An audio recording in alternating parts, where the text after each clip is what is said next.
ચાર વર્ષના લાંબા અંતરાળ બાદ વડોદરા પધારેલા મહંત સ્વામી મહારાજને સ્વાગત સભામાં અનોખી રીતે આવકારવામાં આવ્યા. ભગવાન સ્વામિનારાયણના છઠ્ઠા આધ્યાત્મિક અનુગામી અને BAPS સંસ્થાના વડા પરમ પૂજ્ય મહંત સ્વામી મહારાજ શુક્રવારે અત્રે વડોદરા પધારેલ હતા. આજે રવિવારે સાંજે તેઓના સ્વાગત માટે યોજાયેલી સ્વાગત સભામાં ઉપસ્થિત 10,000 કરતાં પણ વધુ ભાવિ ભક્તજનોએ અનેરી રીતે સ્વાગત કરેલું હતું.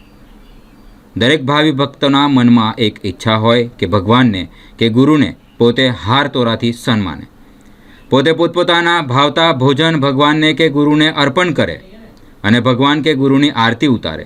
પરંતુ મહંત સ્વામી મહારાજના ફક્ત 34 દિવસના રોકાણ દરમિયાન આટલા મોટા ભક્ત સમુદાયની આ લાગણી પરિપૂર્ણ થવાની શક્યતાઓ બહુ જ ઓછી હોવાથી આજે પ્રતિ રવિવારે યોજાતી રવિ સભાને સ્વાગત સભા તરીકે યોજવામાં આવી.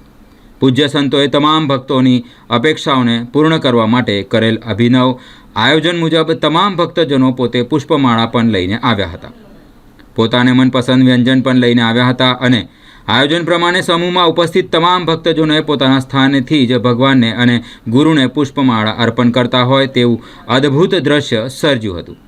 ત્યારબાદ પોતાના ઘરેથી પોતાને મનપસંદ વ્યંજન ભક્તજનો લઈને આવ્યા હતા, તે પણ પ્રભુ પ્રતિમાઓને અને મહંત સ્વામી મહારાજને પોતાના સ્થાને બેસી અર્પણ કરી ભગવાન અને ગુરુએ તે અંગીકાર કર્યું છે તેવી તૃપ્તિ અનુભવી હતી.